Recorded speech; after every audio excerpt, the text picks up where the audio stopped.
How's it going, viewers? I hope you guys are doing very well. And I suggest you get comfortable right now because we are in for a long one. I'm just going to be going off the cuff, talking about my 100 greatest teams of all time. Now, I have the list in front of me. I went ahead and planned this out, and so I'm actually really excited to go through this video, and here's why.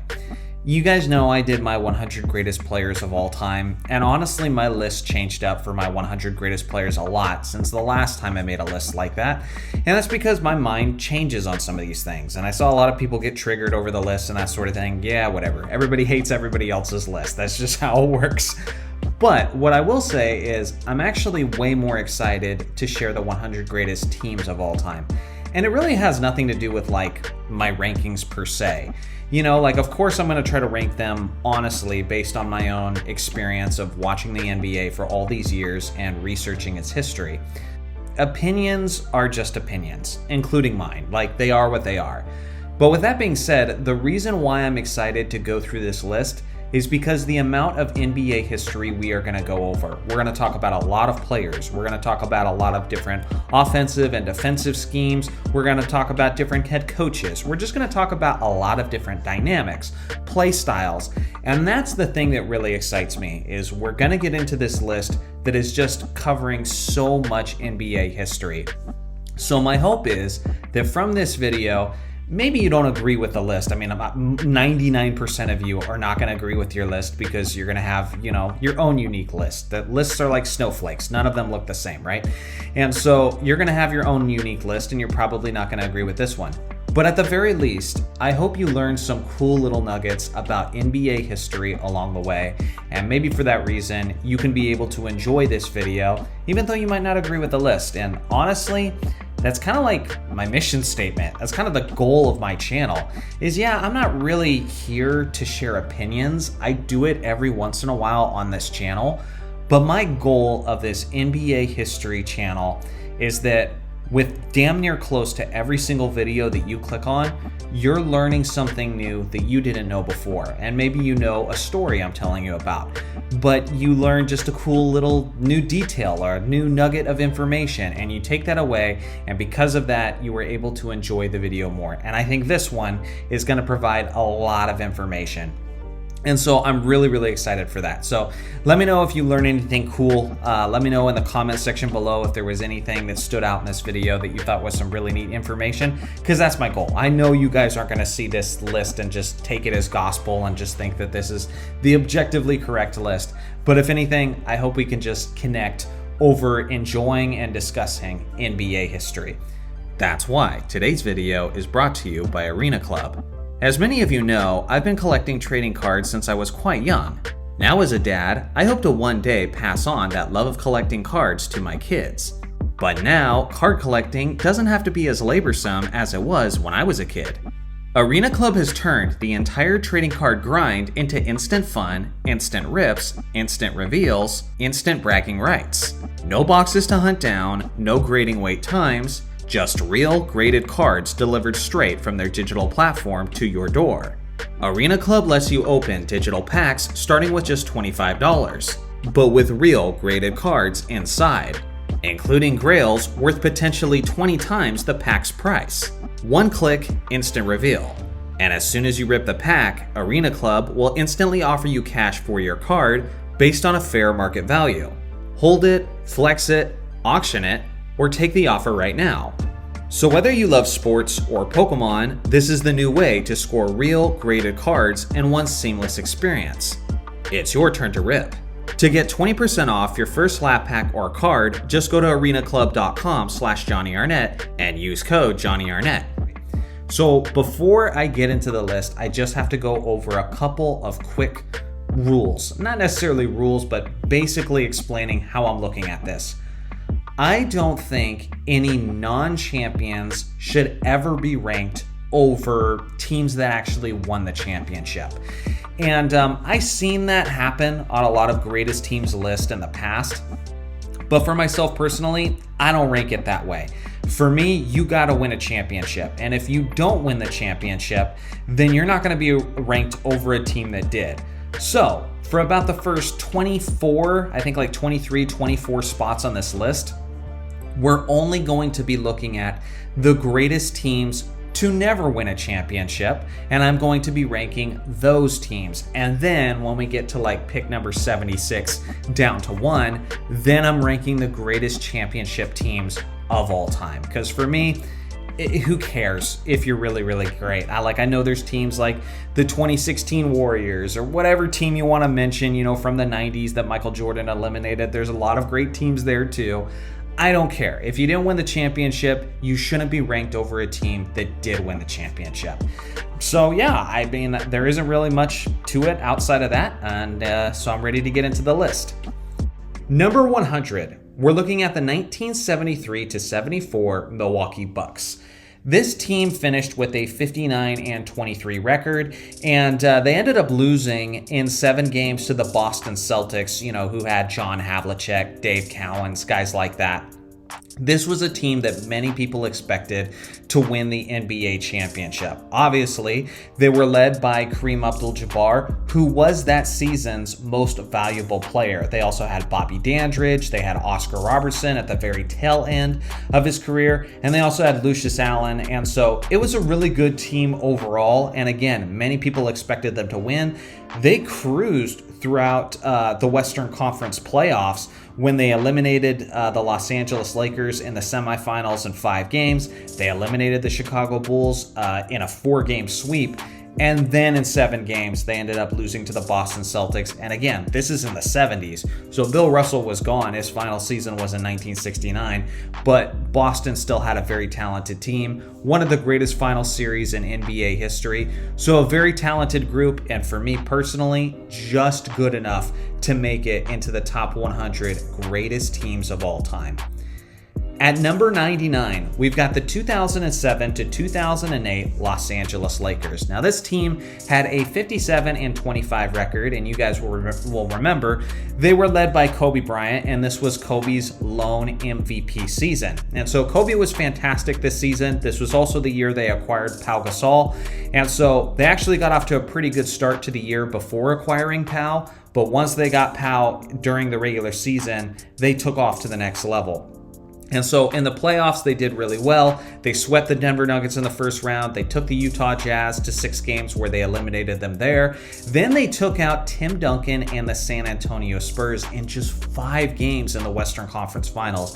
And so a lot of people who take Tim Duncan over Kobe, you got to remember that one. They met up head-to-head without Shaq involved, and Kobe ended up winning that series in 5 games.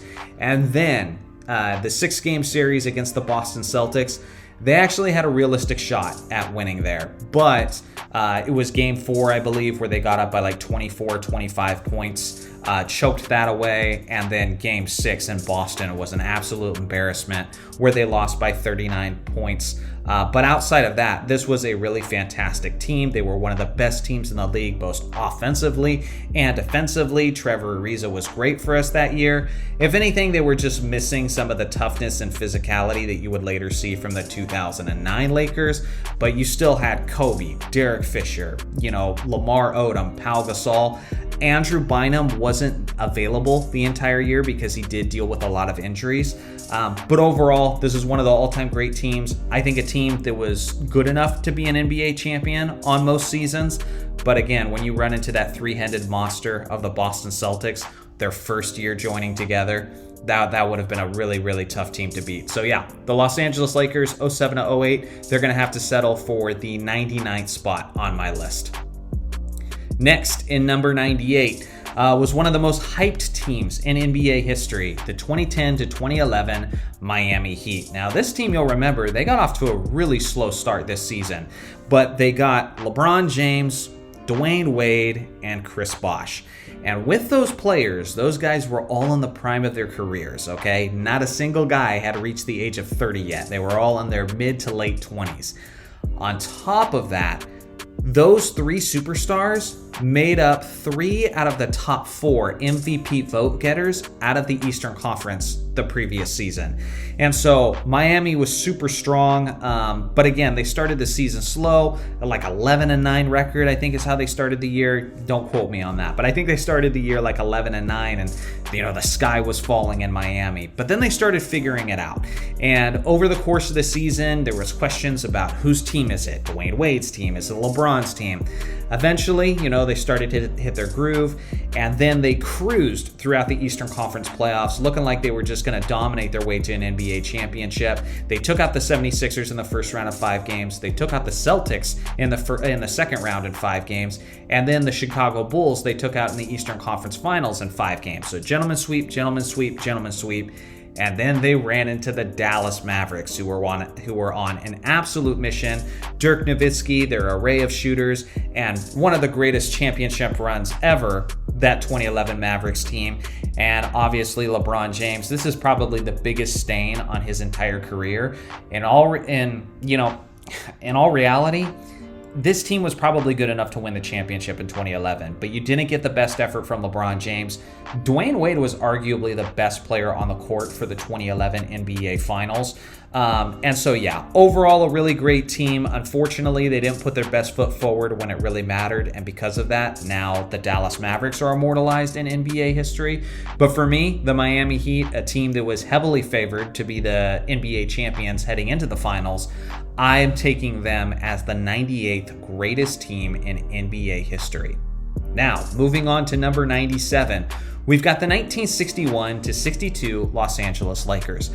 Now, this Lakers team didn't have the most dominating regular season. They had a 54-26 record. But from a talent standpoint, man, they had some of the all-time greats on this team. Obviously, you had a young Jerry West on the team who averaged about 31 points and 8 rebounds and 5.5 assists on the season. And so you have the logo. He was only 23 years old, but he's already playing as if he's at his peak. He finished 5th overall in the MVP rankings. He was Mr. Outside, as Chick Hearn, the famous Los Angeles Lakers commentator, called him. He was Mr. Outside. Mr. Inside was Elgin Baylor. Now, Elgin Baylor only played 48 regular season games of the 1962 season because he did spend some time serving in the military. But man, for those 48 games he was available, he averaged 38 points, 18.6 rebounds, and 4.6 assists. And again, this is an Elgin Baylor who is 6'5" tall, getting 38 points and nearly 19 rebounds a game. So just truly ridiculous stuff. But it wasn't just them. They obviously were 2 out of the top 5 MVP vote getters that year, but they also had a solid shooting guard in Frank Selvey, who was in the prime of his career. He was an all-star that year. They also had a solid power forward in Rudy LaRusso. And Rudy, he was an all-star that year as well, playing all 80 games that season. And so, yeah, this Lakers team was extremely solid. They end up going 7 games in the NBA Finals against the Boston Celtics. And at one of those games, Elgin Baylor dropped 61 points in a finals game, which to this day is still the NBA record for the most points ever scored in an NBA Finals game. And they were very, very close to being the NBA champions that year. They ended up losing Game 7, 110-107. Very, very close. And Bill Russell was very clutch in that game. That was the one where he scored 30 points and had 40 rebounds in that championship clincher. Everybody just acts like the Celtics just dominated throughout the 60s and it was always easy. And honestly, that wasn't the case. There was a lot of tough Game 7s. There were a lot of close games. A lot of them came down to the final possession, the final 2 possessions. And so, yeah, this 62 Lakers team, 2 of the greatest players of all time, at some of the best points in their careers, and they were this close. So for me, they're good enough to be in the 97th spot on this list. Number 96. You've got the 15-16 Oklahoma City Thunder. This team had a 55-27 record, and they ended up going all the way to the Western Conference Finals. Many of you guys will remember this series, and they were in the driver's seat, man. They were leading the 73-9 Warriors, a 3-1 lead in the Western Conference Finals. They looked like they were going to defeat what many people were calling the greatest team of all time throughout the 2016 regular season. And Kevin Durant, Russell Westbrook, they were both just playing absolutely incredible. It was a well-coached group. They had Serge Ibaka, which was just a great shot blocker. Steven Adams down low. Andre Roberson was a great defensive player. So this was an overall very, very deep squad. Even Enes Kanter at the time, he was a Sixth Man of the Year candidate. He actually finished third overall for the Sixth Man of the Year award at that time. And so this was a strong team. They took out the Dallas Mavericks in 5 games in the first round, took out the San Antonio Spurs, a very solid San Antonio Spurs team, in 6 games in the Western Conference semifinals. And then, as you guys all know, after having a dominating 3-1 lead, they ended up blowing that 3-1 lead to the 73-9 Golden State Warriors. If they had gone on to the NBA Finals, it's tough to say whether or not they would have been able to beat LeBron James, Kyrie Irving, Kevin Love, and the Cleveland Cavaliers. A Cavaliers team that did go on to be the NBA champions, but maybe they would have even been a better matchup for them. And so that would have been an all-time great finals. I would have loved to have seen it. Ultimately, I do think this team from a talent standpoint was definitely good enough to win the NBA championship, but unfortunately, Westbrook and KD were not very solid in Game 6s and 7. But yeah, the fact that they nearly beat the greatest regular season team in NBA history, they got to be ranked pretty high on this list. So for me, they get the 96th spot. Number 95, you've got the 95-96 Orlando Magic. Many people forget just how strong this team really was. The 95-96 Magic finished the regular season with a 60-22 record.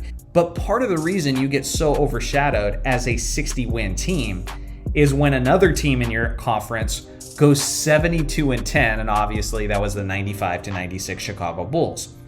And so in the first round, they swept the Detroit Pistons. They gentlemen swept the Atlanta Hawks in the semifinals.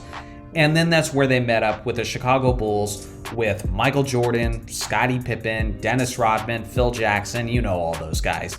And this team had just eliminated the Bulls the year prior, but obviously the 96 Bulls were even better. And this team looked like they were, at least well-suited to give them a strong shot. Obviously, you had a 23-year-old Shaquille O'Neal who was an MVP candidate. Then you had Penny Hardaway, who was at the time was one of the best players in the entire league, was receiving comparisons to Magic Johnson, even a little bit to Michael Jordan. He was one of those guys who for a while was being called the next Michael Jordan. And the Orlando Magic had Horace Grant. Now, what many people forget is in Game 1 of the Eastern Conference Finals against the 72-10 Bulls, the Bulls were dominating this game. But again, it was only the first game. Shaquille O'Neal, the force of his weight, just drives right into it. It's incidental contact into Horace Grant's elbow. So their third best player was lost for the remainder of that series. Now, I don't think that would have been enough to stop the 95-96 Bulls from winning the series. I mean, the Bulls did sweep this team, and I don't think Horace Grant's going to make that much of a difference. But at the very least, you could say this 60-win Magic team was not at full strength when they were eliminated.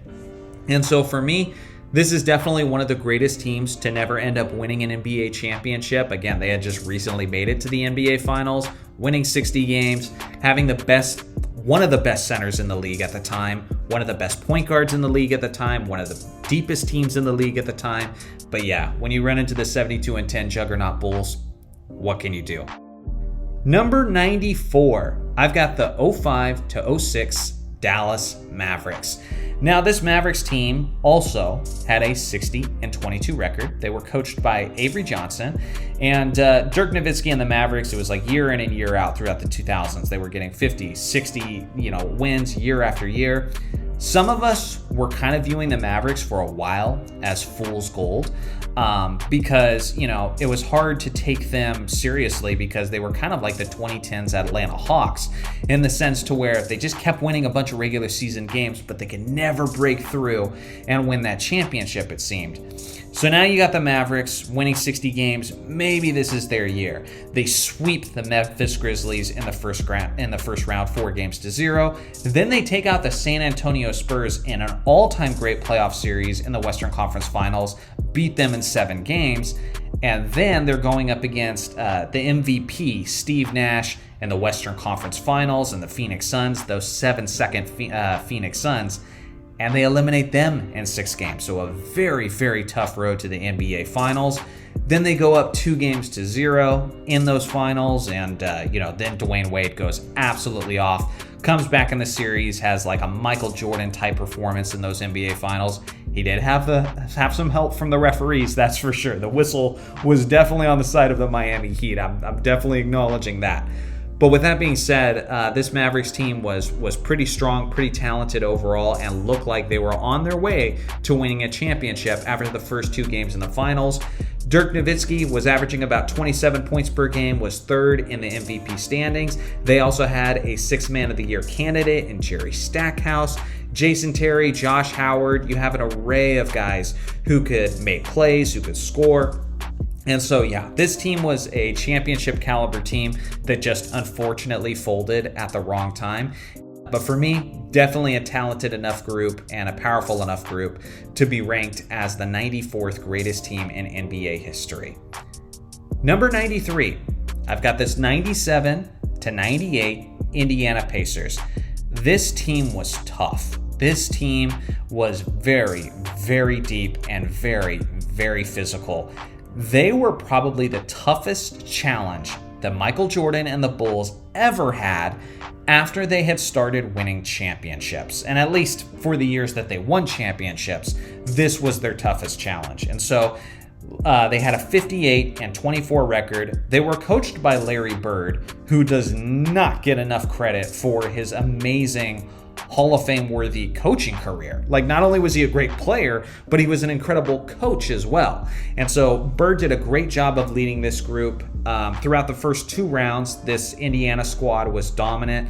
They eliminated the Cleveland Cavaliers in 4 games. Then they took out the New York Knicks in 5 games.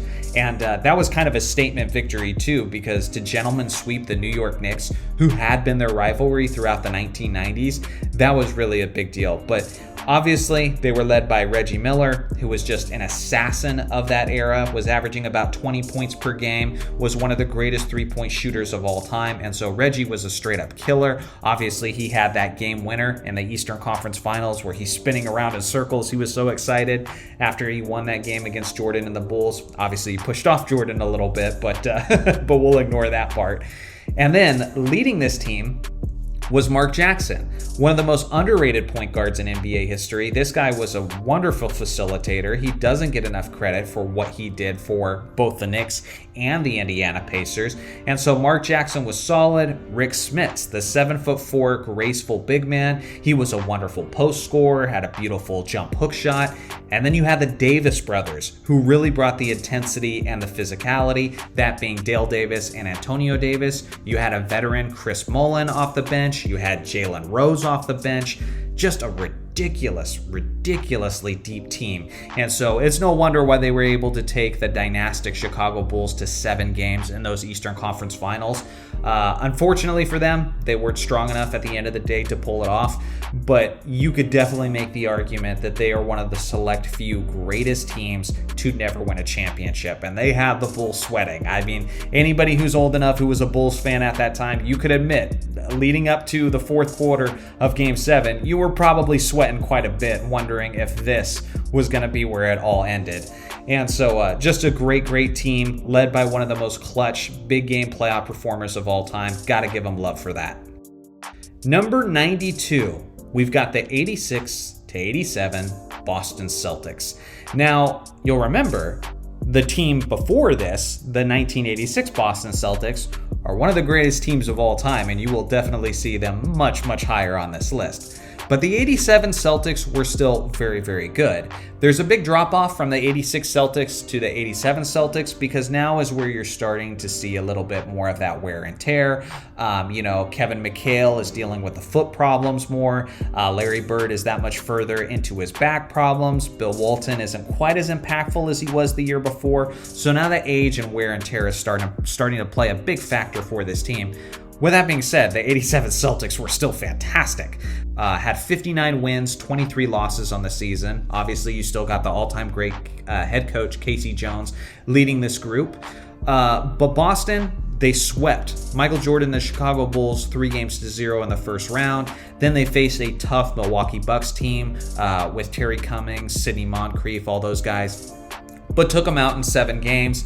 And then another tough 7-game series against the Detroit Pistons, who were definitely on the rise at that time, with Isaiah Thomas, Joe Dumars, Bill Laimbeer, Dennis Rodman, all those guys. But the Celtics took them out too in 7 games. And then a tough 6-game series where they ultimately fall short against Magic Johnson and the Los Angeles Lakers. And so, yeah, these 87 Celtics were great. But like I said before, you were definitely starting to see signs of their wear and tear. So they're high up on the list, but not nearly as high as the team they had the year before, that's for sure. Number 91, the 91st greatest team in NBA history, according to me, is the 06 to 07 Phoenix Suns. This team won 61 games, lost 21. Obviously, they had Mike D'Antoni. This is still the 7-second offense Phoenix Suns. And Steve Nash was close, very close to winning his 3rd straight MVP award, but this one ultimately ended up going to Dirk Nowitzki. And so not only was this team great, and not only were they a really, really tough out, but a lot of people really believe they should have been the NBA champions this season. And the reason being is because they did eliminate Kobe and the Lakers in the first round in 5 games. But it was the Western Conference semifinals where those what-ifs come in, where they were facing Tim Duncan and the San Antonio Spurs. This was the unfortunate season where Robert Horry hip-checked Steve Nash into the scorers table. And because the NBA was so paranoid about what happened at the Malice at the Palace, and they didn't want that ever to happen again, this was a few years later, but I'm telling you, it still felt like it was fresh in our memories, and David Stern and the league office was absolutely paranoid and wanted to make sure that nothing like that would ever happen again. So they made rules that the teams couldn't leave the bench. They couldn't even, step foot off the bench at the slightest ways. Well, unfortunately, Amari Stoudemire did that, who was the 2nd best player for these Phoenix Suns, and Boris Diaw did that, who was a key piece for this team as well. And so they both got suspended, missed a game in the semifinals, and because of that, San Antonio Spurs go on to win the series. Might the Spurs have won anyway, even without those suspensions? Possibly, but it really, really would have changed things up, that's for sure. The outcome would have been a lot more suspenseful, and it's tough to say which way it would have gone. But this Phoenix team was incredible. Obviously, you had the MVP runner-up this season, and nearly the guy who won 3 straight, nearly, in Steve Nash, and then Amari Stoudemire, who was at your center position. But outside of him, you had a ton of talent as well. You had the Matrix, Shawn Marion, who finished 4th overall in the Defensive Player of the Year rankings this year. And then you also had another great defensive player in Raja Bell, who was on this team. Obviously, as I mentioned, Boris Diaw.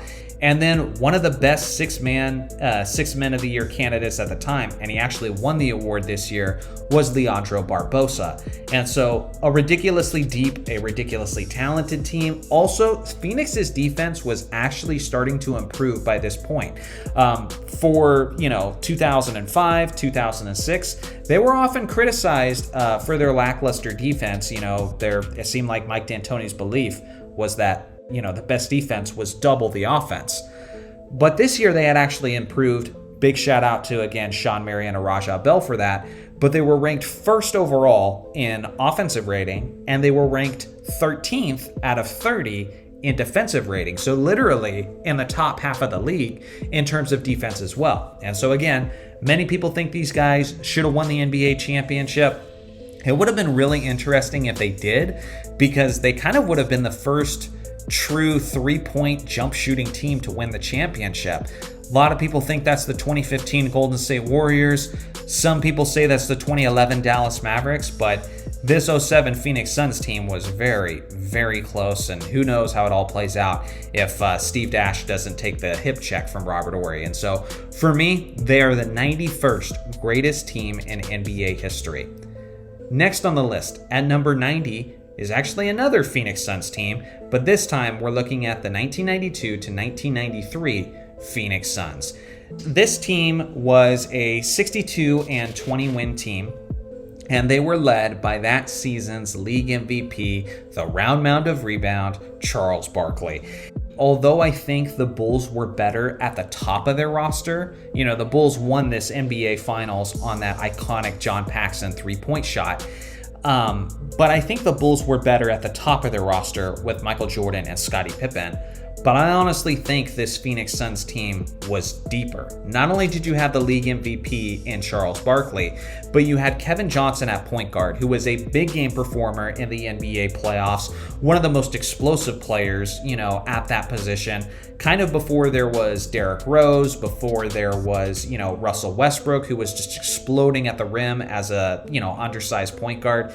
You had Kevin Johnson doing that. And so he was fantastic that year for them, averaging about 16 points and 8 assists.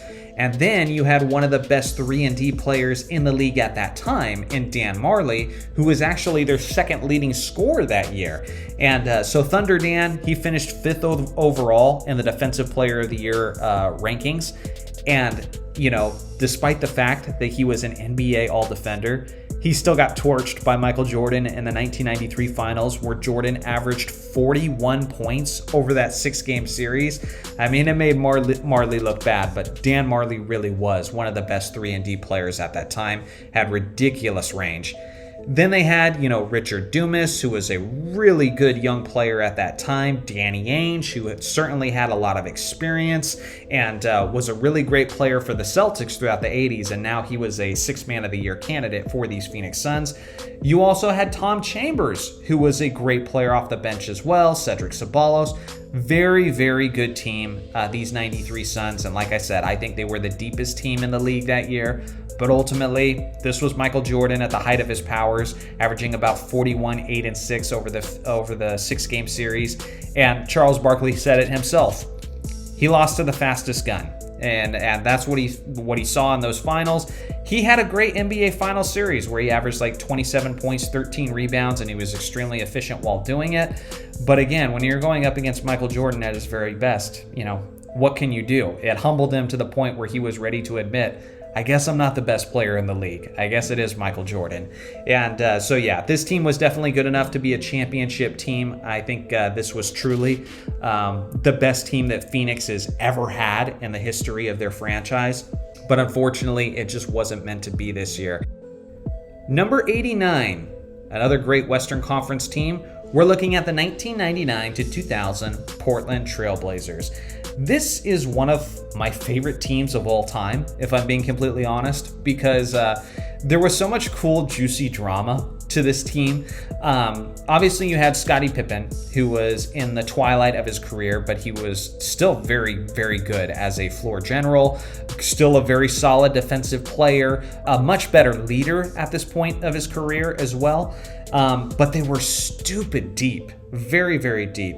Although Scottie Pippen was the leader, Rasheed Wallace was probably the best player on that team. He was an all-star this year, averaging about 16 points, 7 rebounds, and 1.3 blocks. Steve Smith was great. Their point guard, Damon Stoudemire, was really great in fourth quarters, and he could score in bunches. Arvydas Sabonis, although he was in the twilight of his career, he was still a very impactful center, and one of the few guys that could actually challenge Shaquille O'Neal as far as like physicality. He was one of the few bodies who was actually well suited to take on Shaq. Detlef Schrempf. Schrempf was a great player off the bench. They also had Brian Grant. Bonzi Wells was pretty solid as well. They even had a young Jermaine O'Neal to come in as the backup center. And so, this team was just ridiculously deep. They looked like they were ready to be NBA champions because they steamrolled through the Minnesota Timberwolves in the first round, taking them out in 4 games. Then they gentlemen swept the Utah Jazz with Stockton and Malone in the semifinals. And then in the Western Conference Finals against the Los Angeles Lakers, they had like a 13-point lead heading into the fourth quarter. And so it looked like it was their championship to win. I do think this Blazers team would have beat the Indiana Pacers in the NBA Finals. I just think they were more deep overall.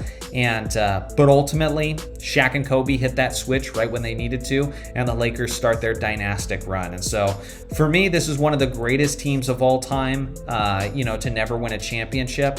If anything, their lack of composure was probably their greatest weakness, led first and foremost by Rasheed Wallace, who was always getting technical fouls at the wrong times. That was just the thing for them. I remember that, even as a Lakers fan, observing many regular season games and playoff games.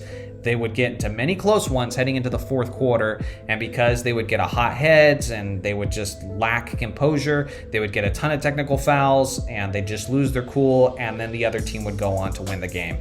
They definitely had personality. A lot of people called them the Portland Trailblazers because of how much trouble they got into throughout the NBA season, so there was image issues as well, but you can't question the talent of this group. Definitely one of the greatest teams to never win a championship. Number 88, you've got the 2018 to 2019 Golden State Warriors. There's a lot of what ifs about this team. There's a lot of asterisks, I guess, about this team because they still had Kevin Durant. And when Kevin Durant, Steph Curry, Klay Thompson, and Draymond Green were on a team, they never failed to win a championship when they were healthy. And that's the thing about this team. They went 57-25 throughout the regular season, which at that point kind of just cruising. Now you're starting to hear rumors about there being issues in the locker room, certain guys not getting along. Is Kevin Durant leaving at the end of the season? All that sort of thing. They still beat the Clippers in 6 games in the first round. They beat the Rockets in 6 games in the second round. Then they sweep the Portland Trailblazers in the Western Conference Finals. And they look like they're ready to take on Kawhi Leonard and the Toronto Raptors, potentially winning the NBA championship. But that's when everything just falls apart. They rush back Kevin Durant way too quickly. It wasn't a hamstring issue. I just remember he had injuries and he was rushed back, and then he tears his Achilles. And then Klay Thompson, somewhat soon after that, tears his ACL. And now it's just Steph out there as a scorer, basically by himself. But I do think if they didn't have those injuries to both KD and Klay Thompson, they were coming. I think they would have won this championship yet again. Definitely one of the greatest teams to fail to win a championship. I mean, just at the top of their roster, they were still ridiculously stacked. Obviously, you had Steph, you had Klay, you had KD, you have Draymond. A lot of people forget they had a 30-year-old DeMarcus Cousins who averaged 16 points per game in the games where he played. And this team was already feeling like they were broken before they added, Boogie Cousins. But once they got Boogie, myself included, there was many people who were raging just about how broken this team was and how unfair they felt. Then you had Andre Iguodala, obviously is still a 6th Man of the Year candidate coming in off the bench. But ultimately, injuries just destroyed him. You got to give credit where credit's due. That 2019 Raptors team was a great team. Kawhi Leonard was receiving comparisons to Michael Jordan leading up to those finals. But if KD and Klay are in there healthy, everything changes, man. And so for me, definitely one of the greatest teams to fail to win a championship. That's for sure. After that, number 87, we've got the 1968 to 1969 Los Angeles Lakers. Now, this was Bill Russell's final year for the Boston Celtics, and he did win the NBA championship, which was his 11th ring as he sailed off into the sunset. But what a lot of people forget about this season is the Los Angeles Lakers were actually the favorites heading into this season because Bill Russell was old, the Celtics were seen as worn down. You got to remember, when you're looking at this in hindsight, many, many decades later, it's easy to just get used to the idea of the Celtics won 8 straight championships, Bill Russell won 11 rings. They were just always dominating. But when you're actually going through this and you're living it from a year-to-year basis, and obviously I didn't, but I've read a lot of books, I've researched a lot from this era, people genuinely thought the 1969 Lakers were going to win the championship. And one of the reasons why is because they had just acquired Wilt Chamberlain. And this, as far as I can tell, was the first team to be commonly referred to as a super team. And that's because they had Wilt Chamberlain, Elgin Baylor, and Jerry West. They had 3 franchise players. They had 3 superstars who were each capable of individually leading their teams to deep playoff runs, and now they're together on the Lakers. And so this was a great team. Like I said, 55-27 record throughout the regular season. They took out the San Francisco Warriors in the first round, beat them in 6 games. And then they comfortably, in the division finals, took out the Atlanta Hawks in 5 games. And then against the Boston Celtics, they end up losing in a 7-game series. And that one was a shocker. Again, the Lakers were so confident heading into these NBA finals that they had balloons hanging up in the Great Western Forum that said congratulations to the 1969 championship Lakers. And then they lost, so obviously those balloons stayed up there. There was no big celebration in Los Angeles, but yeah, this was one of the greatest teams to never win a championship. Again, they were heavily favored, but how are you going to bet against Bill Russell and the Celtics when it really matters? And so for me, definitely one of the best, but unfortunately not one of the champions. Number 86, the number 86 greatest team in NBA history. I've got the 1989 to 1990 Chicago Bulls. This Bulls team obviously had Michael Jordan, who was arguably as good as he ever was. I think 1990 Michael Jordan might be the best single season of Michael Jordan that we've ever seen. It's debatable. He got his career high this season where he scored 69 points and had 18 rebounds in a single game. And Scottie Pippen was just starting to arrive as that co-star, who was ready to help lead the Bulls to the promised land. And this Bulls team, they won 55 regular season games. This was the first year of having Phil Jackson as their head coach. And they ended up losing in the playoffs for the 3rd straight year to the Detroit Pistons. But I think there's a strong argument that the Bulls were ready to win a championship this year and just got extremely unlucky. Here's why. In the first round, they eliminated the Milwaukee Bucks 3-1. In the second round, they took out a very talented Philadelphia 76ers team 4-1. And then in the Eastern Conference Finals, they're taking on Isaiah Thomas, Dennis Rodman, Bill Laimbeer, Joe Dumars, Vinnie Johnson, all those great Detroit Pistons players. One of the deepest teams in NBA history, those bad boy Pistons for sure. But then they get to Game 7.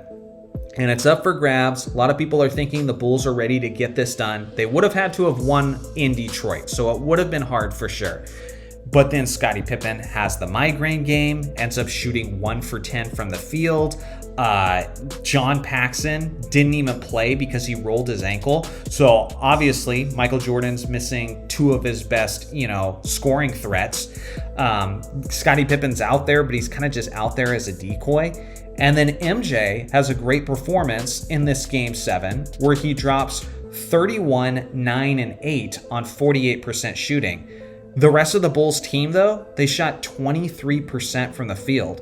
Horace Grant was 3 of 17. Scottie Pippen was 1 of 10. Craig Hodges was 3 of 13. Bill Cartwright was 3 of 9. BJ Armstrong was 1 of 8. Just no one else showed up, basically, alongside of Michael Jordan. Just no one else showed up. And so, unfortunately, if they don't get extremely unlucky, and if Paxson and a healthy Scottie Pippen are there to help out, they might have won a championship in 1990. They might have been championship ready. Again, they have Phil Jackson at the helm. They're just starting to hit their groove with a triangle offense. But then when it all matters the most, in the most meaningful game of their entire season, they're missing some of their best players. And so for me, the 1989 to 1990 Chicago Bulls, you also just have a prime Michael Jordan, so obviously they're going to be ranked decently high. But for me, they were good enough to be the 86th greatest team in NBA history. Number 85, the 2003 to 2004 Los Angeles Lakers. Now, people talk about this team as one of the greatest disappointments, one of the greatest failures of a team of all time, and it makes sense. Before the season started, they had acquired Karl Malone and Gary Payton to go along with Kobe Bryant and Shaquille O'Neal. And so already, there was ridiculously high expectations. Some media members were speculating whether or not they were going to beat the Bulls' 72-10 record at the time. And ultimately, they fall way short because they have some injuries, they have some drama. Obviously, Kobe Bryant had the Colorado trials going on during that time. So the Lakers only finish with a 56-26 season, which, you know, that's still a great regular season by the standards of most teams. But based on how high the expectations were set for this team, it was a little bit disappointing. But then they get to the playoffs and they take out the Houston Rockets in 5 games in the first round. They take out Tim Duncan and the San Antonio Spurs, who had eliminated them from the playoffs the year prior. They take them out in 6 games. Then in the Western Conference Finals, where Kevin Garnett is at the absolute peak of his career, they take out that Minnesota Timberwolves team in 6 games. But then they run into what is arguably the greatest defensive team in NBA history, which just had all the answers for that Lakers team. I'm talking about the 03-04 Pistons that had Ben Wallace, Chauncey Billups, Richard Hamilton, Tayshaun Prince. Just, I could go on and on. That was just a ridiculously great team that was well coached by Larry Brown, and they had all the answers for Shaq and Kobe. Kobe was forcing up shots, going for the finals MVP. Shaq actually played pretty well against Ben Wallace. Definitely not to his 2000, 2001, 2002 NBA final standards. But Shaq still had a pretty great series. But again, Kobe was probably at his worst that he's ever been in a final series. And then Karl Malone injured his knee, so they didn't have, you know, his physicality, his scoring. He really could have been helpful with a physical, defensive-minded team like the Detroit Pistons. And so the Lakers were shorthanded, but they still made it to the NBA Finals. And they never, ever get credit for that because it was basically championship or bust for this team. But as far as the greatest teams to never win a championship, there is absolutely zero question that this team is one of them. Again, they still had clutch players alongside to help out. It was Derek Fisher. It was this season that Derek Fisher made that .4 shot that is now iconic in NBA history. And so, yeah, great Lakers team overall.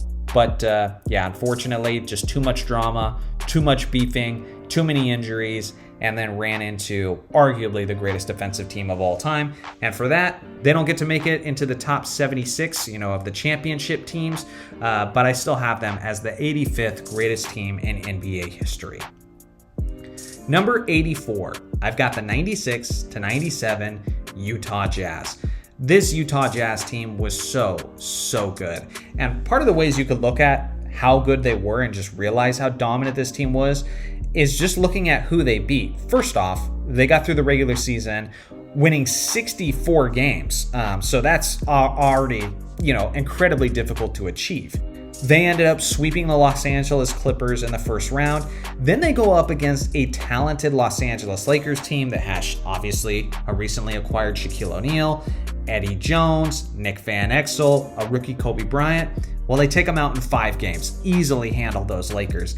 And then they went up against a super team, Houston Rockets, that had Charles Barkley, Clyde Drexler, and Hakeem Olajuwon. And a lot of people like to make excuses for Hakeem and that Rockets team, saying that they were old. Well, guess what? This Utah Jazz team, if you look at their core, they're just as old. And then the Chicago Bulls team were just as old. Everybody was old. This was one of the oldest seasons in NBA history in terms of average age, because it was also one of the slowest eras in NBA history in terms of pace of play. That's part of the reason why they shrunk the three-point line around this time, was to try to produce more scoring and try to make the game a little bit more exciting, because the league was basically dominated by old veteran players and the pace of play was so freaking slow. But it worked to the Utah Jazz advantage, man, and they took out some great teams leading up to the NBA Finals. But then, after Karl Malone wins the MVP that year, they run into Michael Jordan, who's on an absolute mission to show the league and the voters that they screwed up by giving the MVP to Karl Malone instead of him. And so ultimately, the Utah Jazz fall to the Chicago Bulls in 6 games in those finals.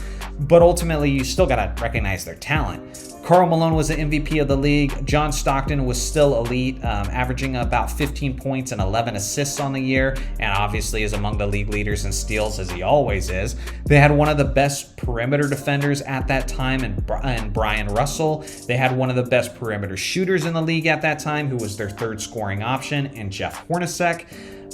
Greg Ostertag was a great center as well. He was one of the big bodies who could actually handle guys like Shaq pretty well. And so a really, really solid team that took out some other great teams that many people thought would make it to the NBA Finals, like the Rockets and Lakers. Those teams had championship expectations, and this Utah team, dealt with them pretty comfortably.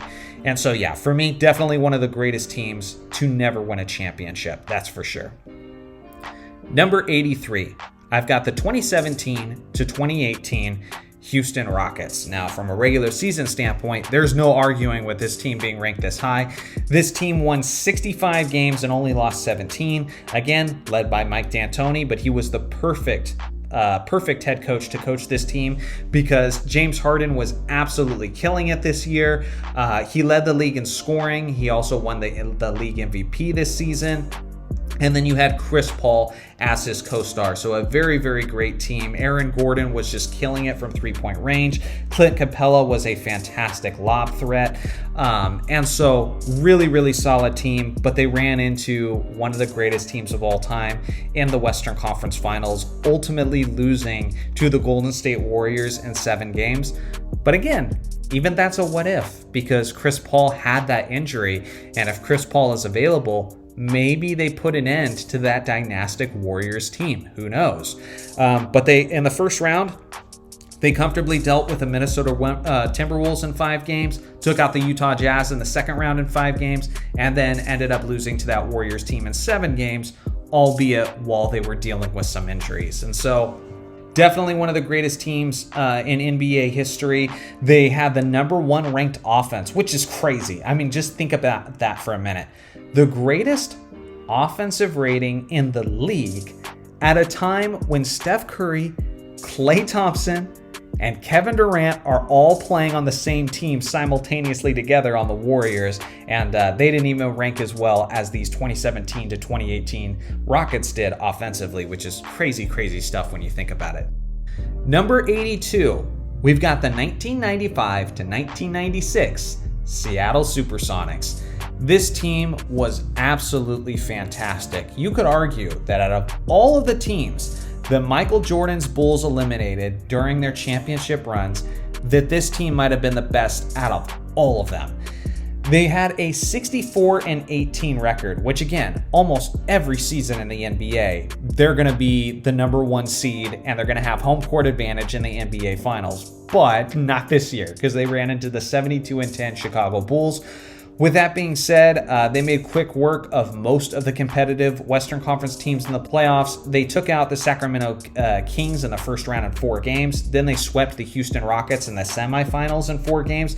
Again, that was the Houston Rockets team that was trying to three-peat with Akeem Olajuwon. And this Sonics team swept the Dream and that Rockets team. Then in the Western Conference Finals, they took out the Utah Jazz in 7 games. And then they made things competitive with the Chicago Bulls in the NBA Finals. Gary Payton, it took too long for him to start guarding MJ, but when he did a very good job of it. The Glove was 6th overall in the MVP voting that year, and he was the Defensive Player of the Year winner. On top of that, they had Shawn Kemp down low, who arguably was the best individual player during the 1996 NBA Finals. Now, obviously, they gave Michael Jordan the Finals MVP. Dennis Rodman, some people thought that Dennis should have won the Finals MVP based on how valuable his rebounding was in that series. But if you look at individual statistics and who played the best when it mattered the most, you could argue that Shawn Kemp, despite being on the losing team, was really the best player in that specific series. Beyond that, they also had Hersey Hawkins, who was an all-star player at points in his career. Detlef Schrempf was a wonderful player, extremely long, great length, tall, small forward, kind of similar to Tony Kukoc in a way. If you guys don't know about Detlef Schrempf, look up some of his highlights. He was great. Sam Perkins was great for this team. And so just a really fantastic, deep Seattle team that was really, really great in their building. Their atmosphere in their building was fantastic. The energy, man, they fed off of it. They were kind of the original Lob City between Gary Payton and Shawn Kemp. On top of that, the defense of the squad was so great. They weren't ranked number 1, That was the 72-10 Bulls throughout the season, but they did have the second best defensive rating that season, on top of the fact that they had their high-octane offense. At number 81, we've got the 1984 to 1985 Boston Celtics. This Celtics team ended up losing in the NBA Finals to Magic Johnson and the Los Angeles Lakers. But that wasn't before. They went 63-19 throughout the regular season. This Celtics team was solid. And then throughout the playoffs, they took out the Cleveland Cavaliers in 4 games. Then they took out the Pistons in the second round of 6 games. Then they took out a talented Philadelphia 76ers team in only 5 games in the Eastern Conference Finals.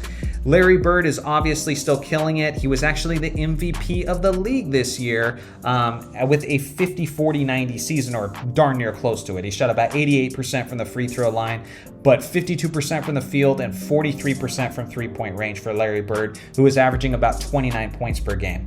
Then they had DJ, Dennis Johnson, who was a great floor general, one of the best perimeter defenders in the league at that time. Robert Parrish was an all-star this year, and at the center position, he averaged about 18 points per game.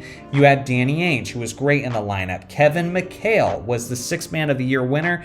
He hadn't quite moved to the starting lineup just yet, but Kevin McHale was still great off the bench for this team. And then you had Cedric Cornbread Maxwell, who was also great coming off the bench.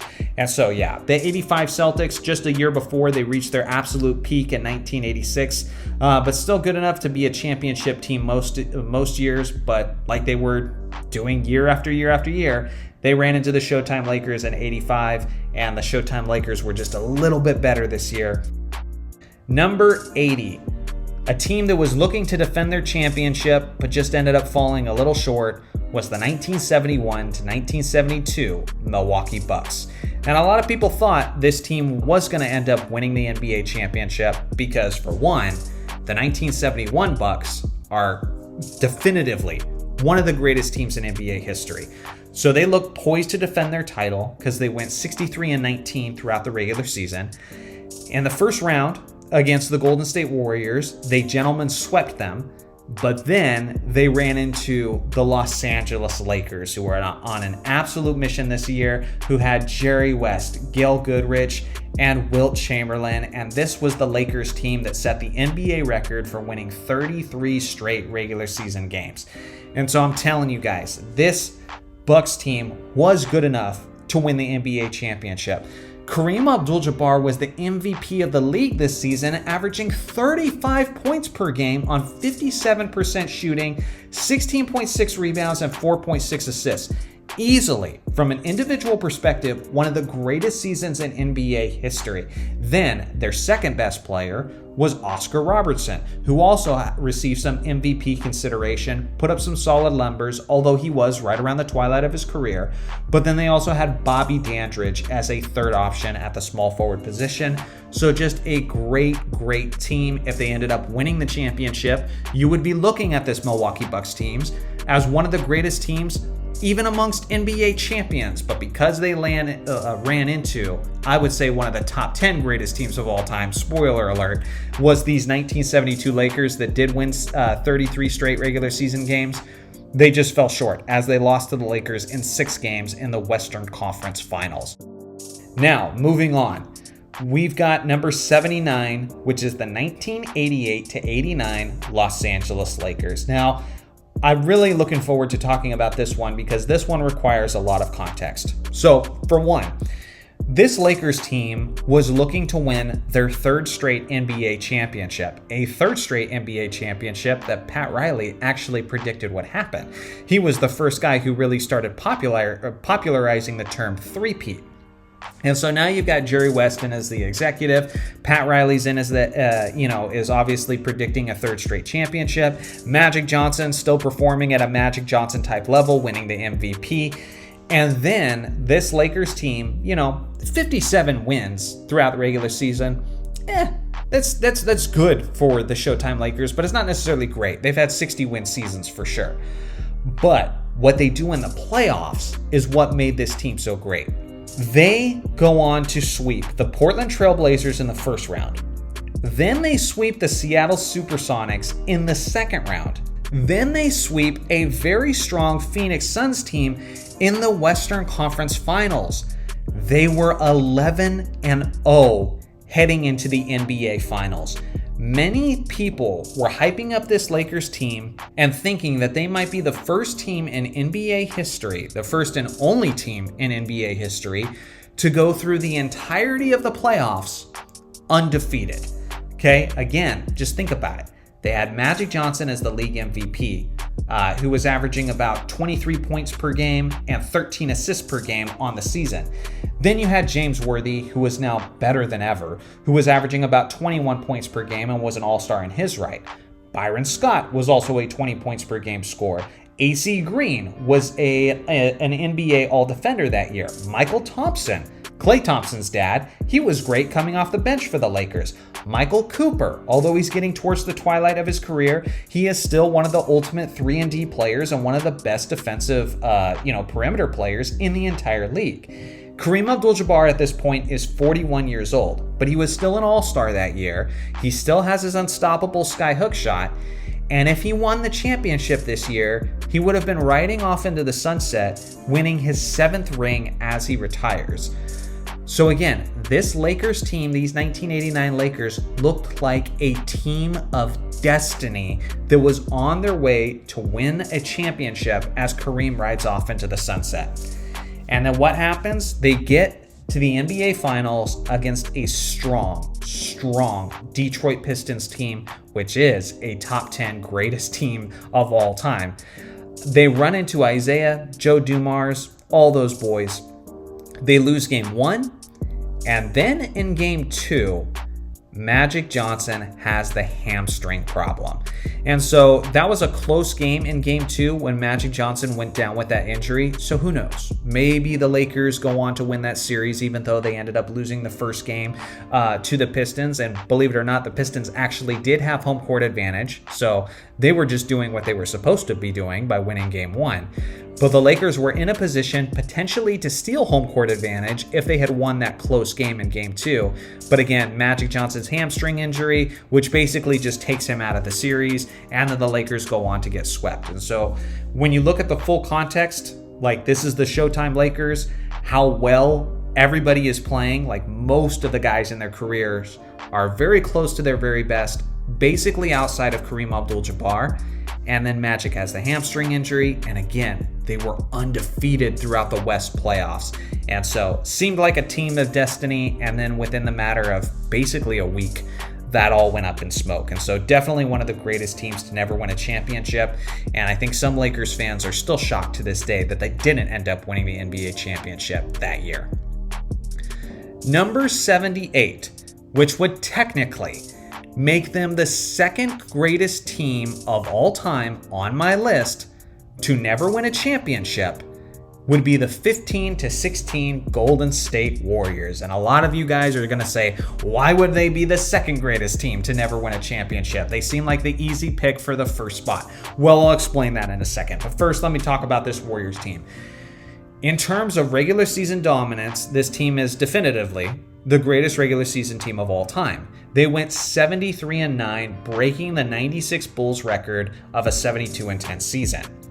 On top of that, Steph Curry became the first unanimous MVP in NBA history as he had a 50-45-90 season while making 402 three-pointers on the season. He also led the league in scoring that season. Klay Thompson was killing it from the perimeter. Draymond Green was a Defensive Player of the Year candidate. Andre Iguodala was second overall in the Sixth Man of the Year voting. This Warriors team was stupid good. They revolutionized the NBA. They made every team want to be a three-point shooting team during this era. And it looked like they were going to cruise up until they got to the Western Conference Finals. They beat the Rockets in the first round in 5 games. They beat the Blazers in the second round in 5 games. And then they came back from a 3-1 deficit to defeat the Oklahoma City Thunder, earning a trip to the NBA Finals. And after they made that comeback, you basically think they're just going to get to the finals and they're going to handle the Cleveland Cavaliers and, do what they do. Well, now they get up 3-1 over the Cavaliers, and then Kyrie Irving and LeBron James hit that switch, come back from a 3-1 deficit, and win the NBA Finals in a classic 7th game. Now, there's a lot of things that went into this. For one, Steph Curry was coming back from that hyperextended knee injury. He did not look like throughout the playoffs he was as good as he was throughout the regular season. Not even close. Yeah, he had that awesome performance against the Blazers in, the semifinals where he's smacking his chest and saying, "I'm back," and has the great performance in the fourth quarter and overtime. But honestly, outside of that, we never really saw 2016 regular season Steph Curry, really reestablish himself. And then, in that NBA Finals, you had the suspension of Draymond Green after his altercation with LeBron James. So, Draymond's missing for a game there. Andrew Bogut is missing. Tristan Thompson is able to take advantage and is catching more lob passes and more lob dunks. And so this Warriors team, although they lost in 7 games, there's a lot of things that didn't go their way in terms of injuries, in terms of suspensions, in terms of just not being at their best when it mattered the most. And so, yeah, from a 73-9 team, you could definitely argue that this was the greatest team to never win a championship. But for me, they are ranked 78th on the list overall and 2nd among teams that never won the championship. Number 1 for the greatest team to never win a championship, and technically 77th on my list, would be the 2001 to 2002 Sacramento Kings. And the reason why I have this Kings team as the best is because I have so much respect for them, and although they didn't win the championship, I think this is the one team on the list that I could say beyond a shadow of a doubt should have won the NBA championship. They won 61 games in a tough and very competitive Western Conference. Throughout the year, they had looked like, to me, even as a Lakers fan, I was paying such close attention to this team throughout the year. I thought this team was the best team in the league. Chris Webber was an MVP candidate, averaging about 25 points, 10 rebounds, 5 assists, and 2 steals, and 1.5 blocks. And so people just forget how dominant Prime C-Web was. On top of that, they had Mike Bibby, which was definitely an upgrade from Jason Williams the previous year. I love White Chocolate, but Mike Bibby provided some poise, some big shot making, just really calm, cool, and collective floor general abilities, and a much better perimeter shooter than White Chocolate. And so Mike Bibby was definitely a solid acquisition. Then you had Peja Stojakovic. Peja Stojakovic was also an MVP candidate, averaging about 21 points per game while being arguably the best three-point shooter in the league at that time. Then you had Doug Christie, one of the best perimeter defenders. He was second team all defense, and he was usually the guy going up against Kobe Bryant on the big stage. Vlade Divac was a great passer, great team player. Hedo Turkoglu was wonderful off the bench.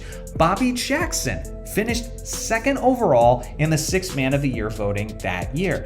And so this team was so freaking good. The ball movement of this squad was good enough to rival some of the teams that are always in the conversation for the greatest passing teams of all time. 86 Celtics, 2014 San Antonio Spurs. I think 2002 Sacramento Kings definitely deserve to be in that conversation. They dealt with the Utah Jazz in the first round, taking them out in 4 games. Then they gentlemen swept the Dallas Mavericks, taking them out in 5 games in the second round. And that was a very solid Dallas Mavericks team, by the way. Then they get to the Western Conference Finals. And again, the New Jersey Nets were a great team, but no disrespect to Jason Kidd, Kenyon Martin, Richard Jefferson, and the Nets. The NBA championship winner during the 2002 season was determined in the Western Conference because everybody knew at the time that the 2 best teams in the West at that time were the Lakers and Kings, and they were the 2 best teams in the league. So if the Lakers win, they were going to go on to win the championship. If the Kings win, they were going to go on to win the championship. We all knew it at that time, that we were witnessing the NBA championship in the West Finals. And what happens? Well, the Kings originally get off to a big lead, but you guys all remember the famous Game 6, where it looked like the referee stripped it away from him. The years later, Tim Donaghy, the referee who literally went to prison for betting on games that he refereed, said that the NBA was behind rigging this series, said that the NBA gave Game 6 to the Los Angeles Lakers, and as you all know, the Lakers win that game, and they end up winning Game 7 in overtime. And so, not only was this team just so deep, so incredible, so unselfish, so talented overall, and their atmosphere with the Sacramento crowd and the passion and the cowbells and all that, this team had everything. But they got screwed, man. And even as a Lakers fan, I'm saying that. In the years since, I've made my peace with it. I think this team was robbed of the NBA championship. And because of that, to me, I think it's only fair and respectful towards them to say that they were the greatest team to never win the championship, even ahead of the 2015 to 2016 Golden State Warriors. So now we're getting into our list of NBA champions, which naturally makes this next pick the worst on the entire list of all the champions. And I'm not trying to be disrespectful to this group, it's just the reality is there has to be someone at the bottom of the list. And for me, it's this team, and I'm talking about the 1950 to 1951 Rochester Royals. And no, it's not just because their team is old, but that is definitely a part of it. In 1951, the NBA was just very much in its infancy, and because of that, just the quality of basketball was not nearly up to the standards of what we're seeing today. The team as a whole shot about 38% from the field. I mean, even just from a mechanic standpoint, not a lot of guys were shooting even jump shots at this point in NBA history. Let's be real, it's not like any of us have been able to watch much of 1950s basketball, so it's also harder to rank these teams because just the amount of footage that's available is extremely limited. With that being said, again, it's not just because they are from the NBA's infancy. It also has to do with the fact that throughout the regular season, this team was only 41-27. So it's not like they were dominating, the NBA at this point. On top of that, the playoffs were tough too. They went to 7 games in the NBA Finals versus the New York Knicks. So nothing, absolutely nothing came easy for this team. Although they were an elite offensive team, they were also 7th out of 11 teams in defensive rating. So they were literally in the bottom half of the league defensively. With that being said, they did have some quality players for that era. Arnie Rison is a Hall of Famer. He led the league in scoring, led the team in scoring with 16 points per game and 12 rebounds per game as their starting center. They also had Bob Davies and Jack Coleman. So, I mean, they did have some noteworthy players on the team. But again, considering how the NBA was just developing from a mechanics standpoint, from a skill standpoint, they weren't quite there yet. On top of the fact that their regular season was kind of just okay, and they had to work so hard to get this championship.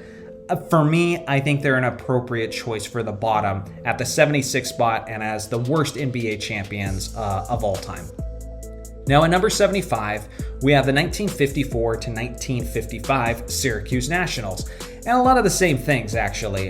They also went to 7 games with the Fort Wayne Pistons in the NBA Finals. And then in the regular season, they had a 43-29 record. So again, not necessarily a dominating regular season. They did have an all-time great, one of the best players from the 1950s, and that's Dolph Schayes. Dolph Schayes was first-team All-NBA and All-Star that year. He averaged 18.5 points per game and 12.3 rebounds per game. Some other noteworthy players, they also had Paul Seymour, they had Red Kerr, and so this team was good enough to win the championship, but similarly to the Rochester Royals before them, they really had to work hard to win this 1955 NBA championship. So for me, they'll have to settle for the 75th spot on this list.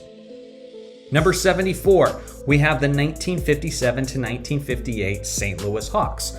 Now, the St. Louis Hawks had a 41-31 regular season record, so one of the worst we've seen up to this point.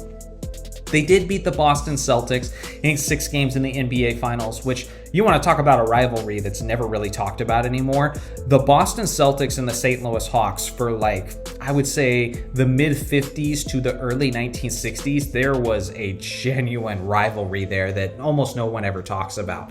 But on the team, leading the way was Bob Pettit, which obviously has got to bump them up a couple spots. It's why I would never consider them being among the worst championship teams, or at least the worst championship team, because Bob Pettit is one of the greatest players of all time. He averaged about 25 points per game and 17 rebounds this season. He was fourth this year in MVP voting. Just some great players on this team overall. And a couple players who were in the MVP voting. So for me, I think they're appropriately at this spot. Next on the list, at number 73, we've got the 1955 to 1956 Philadelphia Warriors. This team was 45-27, which is funny. It's kind of a theme of, teams in the 1950s is they didn't necessarily have to have the most dominating records in order to win championships. Part of that is because there's just fewer teams. But with the 1956 Warriors, they did have a little bit more dominance over the playoffs, like in the NBA Finals. They did beat the Fort Wayne Pistons in a 5-game series. With that being said, they did have Paul Arizin on the team, leading the team with 24.2 points per game. Neil Johnston is also a Hall of Famer and all-time great as well. So some really good talent on this team as well. Moving on, now we have on the 72nd spot, the 1977 to 1978 Washington Bullets. And this team was kind of a surprise to win the NBA championship. Again, regular season. Now we're looking at the 70s. NBA merger just happened. Things are a lot more competitive in the late 1970s. This team had a 44-38 record. So the Bullets were just lucky to make the NBA playoffs. Now, throughout this decade, behind Wes Unseld and Elvin Hayes and their big Twin Tower tandem, they had a lot of success throughout this decade. But this year, again, 44-38, they're just lucky to make it into the NBA playoffs. Then in a 2-game series, they swept the Atlanta Hawks in the first round, 2-0. And then in the second round, they beat the San Antonio Spurs 4-2. In the Eastern Conference Finals, they beat the 76ers 4-2. And then in the NBA Finals, they had to work hard for that one as they defeated the Seattle Supersonics in 7 games. And so again, Elvin Hayes, Bobby Dandridge, Wes Unseld, they've got some great players on this team. But again, not much was convincing. It was a surprise that they were able to make it as far as they made it based on how they performed in the regular season. Next on the list, we've got the 1953 to 1954 Minneapolis Lakers in the 71st spot. This team had a 46-26 record. They ended up going to 7 games with the Syracuse Nationals in the 1954 NBA Finals. Now, the one thing they really had that was keeping them from the bottom of the championship teams, or at least the very bottom, was George Mikan. George Mikan was one of the first, probably the first great big man in NBA history. He averaged 18 points per game this year, and he played in 72 games. He shot only 38% from the field, but again, that was kind of normal at that time. And he led his team in rebounds, averaging 14.3 per game. And so this Lakers team was kind of at the end of their dominating run. Definitely one of the most rarely talked about dynasties of NBA history, and that doesn't really come as a surprise, seeing that they played in the 1950s. But like many teams in the 50s, there just wasn't the dominance you would hope to see in like the regular season along with the playoffs. And for that reason, they'll have to settle for the 71st spot on this list. Number 70. We've got one team that I hear decently often referred to as the worst team to ever win a championship. Obviously, I don't agree with that based on how I rank this list, but they're kind of towards the bottom, and it's the 1974 to 1975 Golden State Warriors. This Warriors team only had a 48-34 record throughout the regular season, and then in the semifinals, they beat the Supersonics in 6 games, and then in the Western Conference Finals, it took 7 games to take out the Chicago Bulls, but they did sweep the Washington Bullets in the NBA Finals. Now, the roster, not the deepest roster. What they did have is the guy with the highest career final scoring average in NBA history by the name of Rick Barry. And this season, he averaged about 31 points per game, 6 assists, 6 rebounds, and 3 steals. And so Rick Barry, Obviously, being an MVP candidate this year, like he was most years during his prime, he's going to bolster this team quite a bit. But after that, there's a significant drop-off. Their second best player on the team is Jamal Wilkes in his rookie season, which Wilkes was really solid in his, rookie season. But with that being said, like I said, there is a significant drop off. And then even after that, no All-Stars, no All-NBA players, that sort of thing. And so not the most talented team overall. Again, the NBA and the ABA was still split at this point, which means that the overall talent and the overall competition wasn't as strong, which is probably why a team like this was able to win the championship in 1975. So for that reason, they'll have to settle for the 70th spot on this list. Number 69, we got the 1951 to 1952 Minneapolis Lakers. Now, this Lakers team finished the regular season with a 40-26 record. They also went to 7 games in the NBA Finals with the New York Knicks. The one thing that helps this team be ahead of the previous Lakers team that we mentioned is George Mikan was in his prime at this point, averaging 24 points per game, also led the league in rebounds, averaging 13.5 per game. Then Jim Pollard was an all-star that year, and Vern Mickelson was an all-star that year as well, so they did have 3 all-stars on the roster. And so, yes, this Lakers team was overall pretty solid. That's why they're a little bit higher up on this list. But with that being said, again, it's so difficult with the very limited 1950s basketball footage. So although maybe if I had lived to watch them play, I might have them a little bit higher. It's just tough to compare them to more recent teams, even teams, as recent as the 60s, let's be honest. Number 68 is the 1968 to 69 Boston Celtics. Now, obviously, an NBA champion. This was Bill Russell's 11th championship as he sailed off into the sunset. But like I said earlier in this video, they were really a surprise champion because the Los Angeles Lakers, who they beat in 7 games in the NBA Finals, were the favorites heading into this season and heading into the finals. Now, this Celtics team only had a 48-34 record, and if you look at all their championship teams of the 1960s, this was the worst team of that in terms of the regular season performance. Bill Russell was, of course, solid when it mattered the most. With that being said, he was now in his mid-30s, so he wasn't performing up to the same level. They still had talent on this team for sure. John Havlicek was in the prime of his career at 28 years old, and he was averaging about 22 points per game. Bailey Howell was another great player, their power forward, who was averaging about 20 points per game. But overall, when you look at the roster of this team, Sam Jones was 35 at this point, who had usually been their number 1 scoring threat. And Bill Russell, like I said, is old as well. And so this was a team that was just not expected to win the championship. But man, did they have one epic last hurrah to get it done. And so if anything, a lot of credit and a lot of respect should go to this team for getting it done, facing the circumstances they were facing the twilight of their careers. But if you're going to compare them to the greatest of the greatest teams of all time, yeah, they definitely got to be a little bit further down on this list because there was definitely some glaring weaknesses. Number 67, we've got the 2020 to 2021 Milwaukee Bucks. Now, as far as like really recent teams go, really modern teams go, this is kind of the bottom of the list here. Now, the Bucks had a 46-26 record in a season that had just been shortened because of the previous pandemic the year before. With that being said, it was also very tough for this Bucks team. The only series that was easy was the first round against the Miami Heat, where they swept that team. But after that, they went to 7 games in the semifinals against the Brooklyn Nets. They went to 6 games against the Atlanta Hawks, and they went to 6 games against the Phoenix Suns. Now, obviously, the cream of the crop of this team and the thing that really made this team special was Giannis Antetokounmpo. And Giannis had an absolutely amazing NBA Finals where he dropped 50 points in the championship clincher, and he ended up being 4th overall in the MVP voting this year. Chris Middleton isn't necessarily the best or most dominant co-star of a player. And so overall, this team just didn't really dominate this regular season, didn't really dominate the playoffs, didn't have the most impressive roster overall. And the NBA season was also still, shortened and a little weird. And so because of various circumstances, this team is at the bottom of the more recent NBA champions.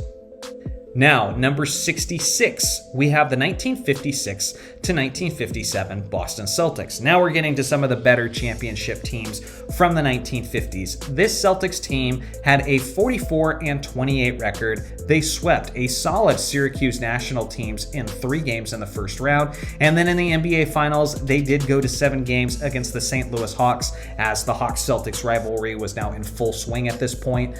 Now, this team did have Bill Russell on it, but Bill Russell was in his rookie season, so he was not nearly as dominant as the Bill Russell we would have come to know years later.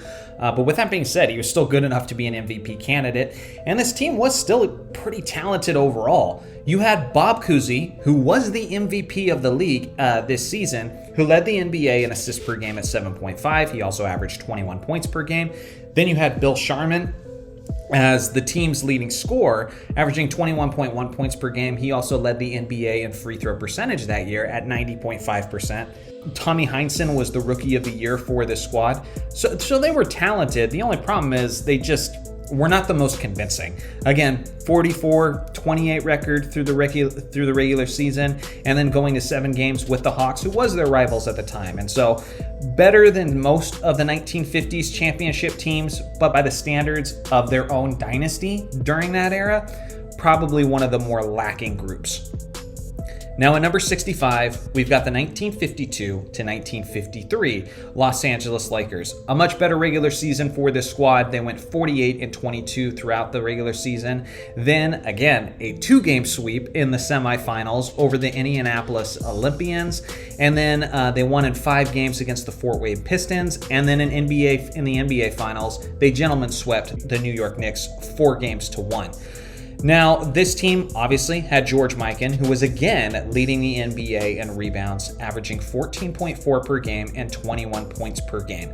They still had Jim Pollard on the team. Vern Mickelson was also an all-star this year as well. So a pretty good team, and was a lot more convincing in both the regular season and the postseason, which is why they are among the highest 1950s championship teams. Next on the list, number 64. We have got the 2021 to 2022 Golden State Warriors. Now, this Warriors team was kind of a surprise. Many years before this, a couple years before this, people had been trying to write off the Warriors and declaring that the dynasty was over. But Steph Curry and an older Klay Thompson and Jordan Poole stepped up just enough for them to get it done. And in the NBA playoffs, it never went beyond 6 games. And so they beat the Nuggets in the first round in 5 games.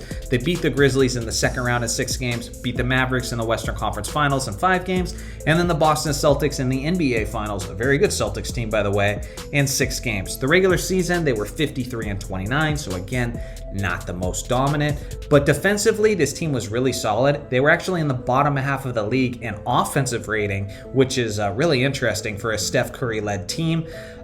So again, a championship team, a good team. I'm not going to say they're not a good team, but among the more recent and more modern NBA champions, this was probably one of the more surprising and least powerful teams to get it done. I would phrase it that way.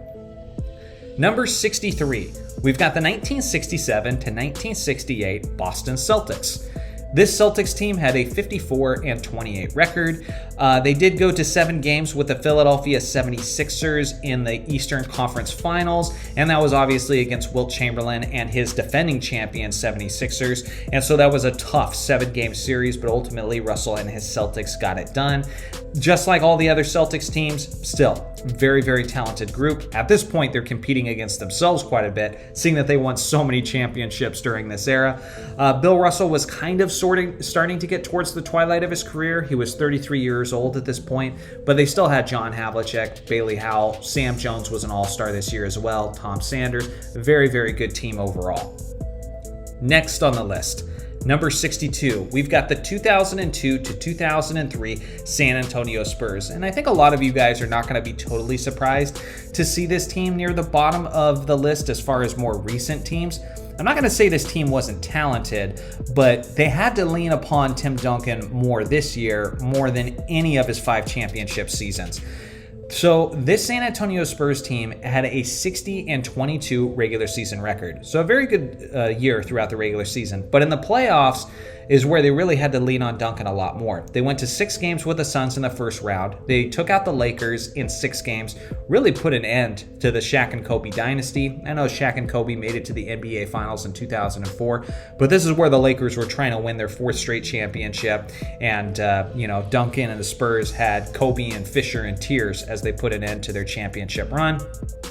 Then the Dallas Mavericks were defeated in 6 games, and then the New Jersey Nets in 6 games. And the NBA Finals was the real time where it was basically Duncan performing out of his mind. In Game 6, he nearly had a quadruple-double. Some people think he should have got a quadruple-double that game. But yeah, was just playing utterly insane while the rest of the team was pretty inefficient from the field.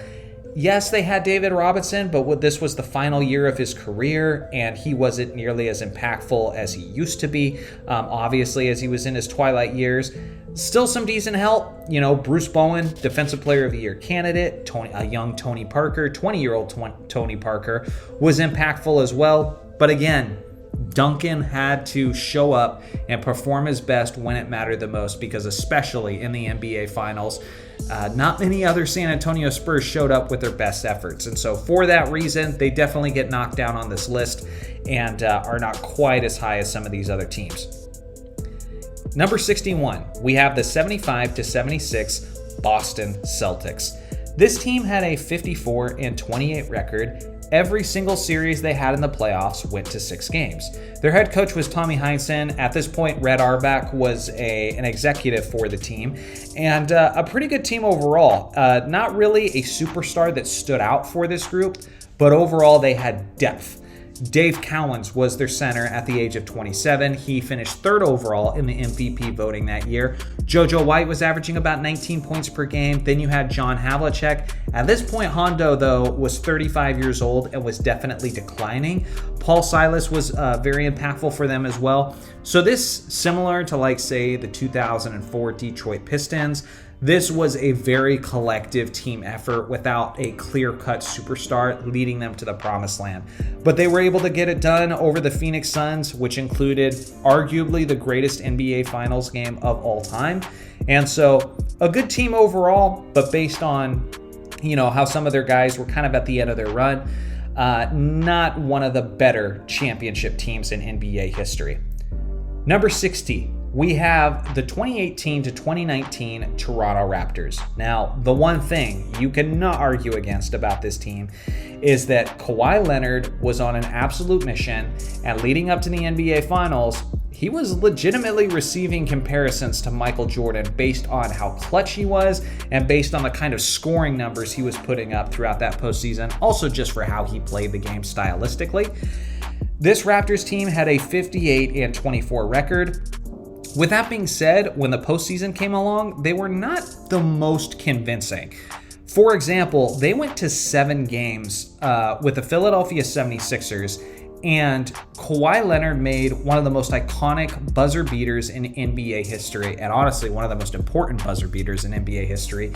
If Kawhi misses that shot, if just one bounce is slightly different, then this team is a 2nd-round exit. Kawhi leaves the next season, and we're never talking about the 2019 Raptors basically ever again. And so it's really a make or miss league, and for little nuances like that, context like that, I really have a hard time ranking this team that much higher. On top of that, they took out the Golden State Warriors in the 2019 NBA Finals, and that Warriors team was far from being at full strength because obviously you had the Achilles tear to Kevin Durant, you had the ACL tear to Klay Thompson, and so a lot of things had to bounce their way, for lack of a better term, in order for them to win the championship. And because of that, they're just not, in the better half of NBA championship teams throughout history. Number 59, we've got the 59-60 Boston Celtics. This team was one of their more dominant regular season teams, as they had a 59-16 record. And honestly, that's much better than it even sounds, because if you do the math on that, that's only a 75-game regular season. So in reality, this team is more like a 63-64 win team in reality. This team was the best team defensively, although they were in the bottom half of the league in terms of offense. They also went to 7 games, again, with the St. Louis Hawks. again, this St. Louis Hawks Celtics rivalry, I'm telling you guys, it was a real thing. It's definitely something you want to learn about from 60s and late 50s basketball. But they had Bill Russell, they had Bob Cousy, Tommy Heinsohn, Frank Ramsey, Bill Sharman, Sam Jones. So the talent from top to bottom is just really, really stellar. But again, at this point, they're competing against themselves. The regular season dominance was there, but the playoffs were pretty tough for this group. Next up, at number 58, we've got the 1978 to 1979 Seattle Supersonics. Now, this team is a really interesting team of NBA history. I don't think they get talked about enough. They had a 52-30 record throughout the regular season, but in the playoffs is where it really mattered, and they got it done as they gentlemen swept the Lakers in the semifinals. Then in a 7-game series, they took out the Phoenix Suns in the Western Conference Finals, and then they gentlemen swept the Washington Bullets in the NBA Finals. And the depth of this team was really solid. Their Finals MVP was Dennis Johnson, and Dennis Johnson is one of the great two-way players of NBA history. Incredible perimeter defender, but he's more known for his time on the 80s Celtics. But if we're being honest, his best days were with these Seattle Supersonics, where he was kind of the leading man, especially during the NBA Finals. And so on the year, he averaged about 16 points per game and was first team all defense at just the age of 24. But they also had Gus Williams, and throughout the regular season, Gus Williams, their point guard, was the guy who led the team in scoring. Jack Sikma is one of the more underrated centers of NBA history, and honestly was one of the first stretch fives of NBA history. Then we have one of my favorite nicknames from Downtown Freddie Brown. This guy obviously had great perimeter range, and so this was a really good team, really underappreciated team. So for me, they're going to make it onto the 58th spot on this list. Number 57, we have the 1961 to 1962 Boston Celtics. This Celtics team had a 60-20 record. The thing about this team is they were great, but the playoffs were tough. They went to 7 games in back-to-back series, first in the division finals against the Philadelphia Warriors, and then in the NBA finals it also took 7 games to beat the Los Angeles Lakers with their tandem of Elgin Baylor and Jerry West. So they really had to work for it. With that being said, this 62 team was great. Bill Russell was the MVP of the league that year, as he averaged 19 points per game, 24 rebounds, and 4.5 assists. Sam Jones was also an all-star, averaging about 18 per game. Tommy Heinsohn was at the peak of his career at the age of 27, averaging about 22 points per game. Frank Ramsey and Bob Cousy were each putting in about 15 a game, and even Tom Sanders was in double digits as well. And so really an amazing collective effort from the Celtics team that was averaging 121 points per game as a group. But this was also the highest scoring season in NBA history, so there is some context that's necessary there. But overall, this was a great group. They would definitely be ranked much higher if their dominance was more convincing, or if they were just more dominant in the NBA playoffs. Next on the list is the team from the following season, the 1962 to 1963 Boston Celtics. This team had a 58-22 record in the regular season. They took 7 games to defeat the Cincinnati Royals in the division finals, and it only took 6 games this time to defeat the Los Angeles Lakers in the NBA finals. Again, Bill Russell, once again, the MVP winner. John Havlicek got some MVP consideration as well. He finished 10th for that honor, and Bob Cousy finished 8th for that honor as well. Tommy Heinsohn was on the team, Tom Sanders, just a great group as always. And so it's getting a bit redundant talking about all these Celtics teams, but I guess that's how it goes when you win 11 NBA championships with Bill Russell leading the way. Next on the list, we've got the 2005 to 2006 Miami Heat. This team was never the most convincing, although not a single playoff series they had went to 7 games. The 05 to 06 Heat had a 52-30 record throughout the regular season. They beat the Bulls in the first round in 6, New Jersey Nets in the second round in 5, Detroit Pistons in the Eastern Conference Finals in 6, and then the Dallas Mavericks in the NBA Finals in 6. But again, it's hard to know how much do you weigh in the whole refereeing of that series. I know Mavericks fans do quite a bit from that time. And so Wade was absolutely on another level. That year, Dwayne Wade averaged 27 points per game, 7 assists, 6 rebounds, and then, of course, in the NBA Finals, he was just next level. Shaq at this point had definitely declined. At the age of 33, Shaq was starting to put on more weight. He only played 59 games throughout the regular season, and he was only averaging 20 points and 9 rebounds, which is great by the standards of most people, but compared to the last 5, 6, 7, 8 years we had seen from Shaquille O'Neal, definitely not up to his usual standards. With that being said, still a great team overall. Gary Payton provided good veteran leadership for this squad. And if you guys remember, Alonzo Mourning was Shaquille O'Neal's backup at the age of 35. And he was coming off the bench and was not only a Sixth Man of the Year candidate, but was also a Defensive Player of the Year candidate as well. And so this Miami Heat team, pretty good squad overall. But overall, I would say is just barely in the bottom half of the NBA champions throughout history. Number 54, we've got the 1973 to 1974 Boston Celtics. This team had a 56-26 record. They won in the NBA Finals over the Milwaukee Bucks in a 7-game series, and that was a tough series, and it was a bit of a surprise as well. I think heading into those finals, the Bucks were almost certainly the favorites to win that championship series. With that being said, this was post-Bill Russell days, but the Celtics were still great. You had Dave Cowens, you have John Havlicek as their superstar tandem. JoJo White was a very, very solid third option. They had 6 players who were averaging double-digit scoring. Don Chaney was an NBA All-Defender, and so very, very talented teams that even have multiple Defensive Player of the Year candidates if the Defensive Player of the Year award had existed in this point in time. But it did not. But regardless, this was a quality championship team.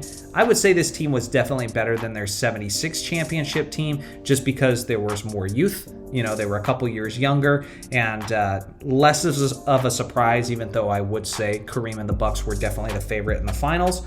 But a solid team overall. Number 53, we've got the 1958 to 59 Boston Celtics. Now, I think this is the best 50s team on this list, and for good reason. This was back when the NBA season was still only 72 games, so the Celtics had a 52-20 record. So again, adjust for inflation, they're more like a 58-win team. And then on top of that, they beat the Minneapolis Lakers in 4 games in the NBA Finals, so just swept them right out of it. Bill Russell at this point, he's now second in the MVP voting, leading the NBA in rebounds per game at 23 per game. On top of that, he's not the only guy on his team leading the NBA in a certain category. Bob Cousy was 4th in MVP voting, and he led the NBA in assists per game at 8.6. Bill Sharman was also huge for this team as well, hitting 93% of his free throws while averaging about 21 points per game. So again, what more is there to say about this Boston Celtics dynasty?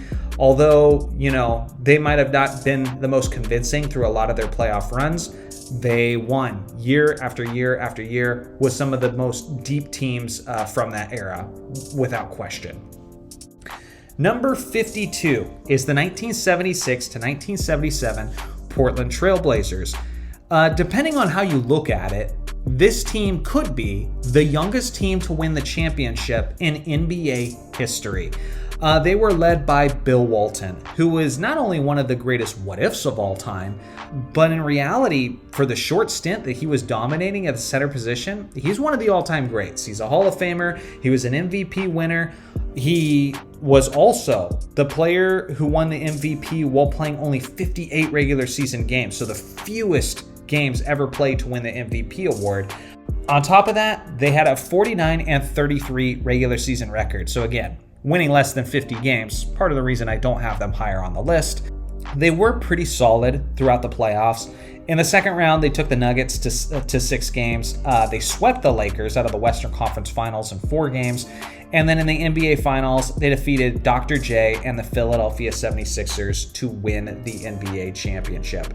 It wasn't just Bill Walton. They had some other great players on that team, like Lionel Hollins and Maurice Lucas, who also received some MVP consideration as well. And so, yeah, overall a solid team, but because of their youth and certainly because of their lack of regular season dominance, they can't be in the top 50 for me. Next on the list, Number 51 is the 1994 to 1995 Houston Rockets. And this Rockets team is kind of similar in a way to the Portland Trailblazers team that we just talked about from 1977. They were led by a big man, Hakeem Olajuwon, who did a lot for this team. This Rockets team had a 47-35 regular season record. So like the Blazers before them that we had just talked about, not the most dominating regular season.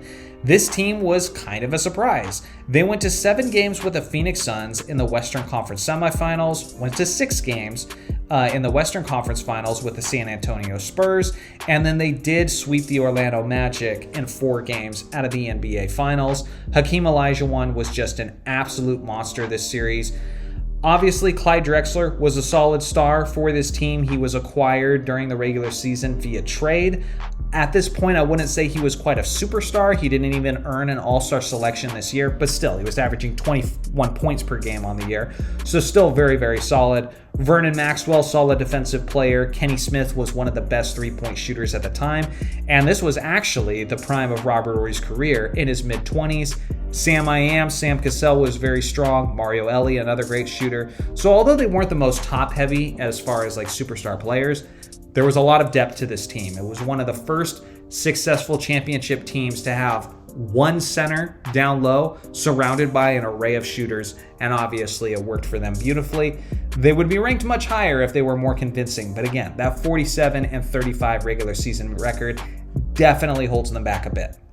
All right, so now we're about to get into the top 50, but I'm realizing now that if I keep going at the rate I'm going, this video is going to be 4 hours long. And so rather than doing that, I'll give it a little bit more bite size. I know calling a 2-hour video bite size is kind of ridiculous, but I figured I'd break it up and make it 2 parts. That way you guys can really dissect. Let me know your thoughts about this first group of teams, because I think there's a lot of cool talking points here. Did I not give enough love to the 50s and 60s teams potentially? Let me know what you guys think in the comments section below. But I'm very, very excited to get to the top 50 teams in part 2. And obviously, concerning everything I just talked about, I think a big conversation piece is how I ranked the greatest teams to never win a championship. So please, give me some feedback in the comments section. Let me know. Who did I rank too high? Who did I rank too low? How would you change up the list? As always, I look forward to hearing your thoughts in the comment section below. Members, thank you for supporting the channel as always. You guys are seriously helping me and my family get through this holiday season, so I seriously appreciate it more than I can put into words. Thanks for watching as always. Make sure to like and subscribe for more basketball content, and make sure to tune in for part 2 the day after tomorrow, and I'll see you guys in that next video.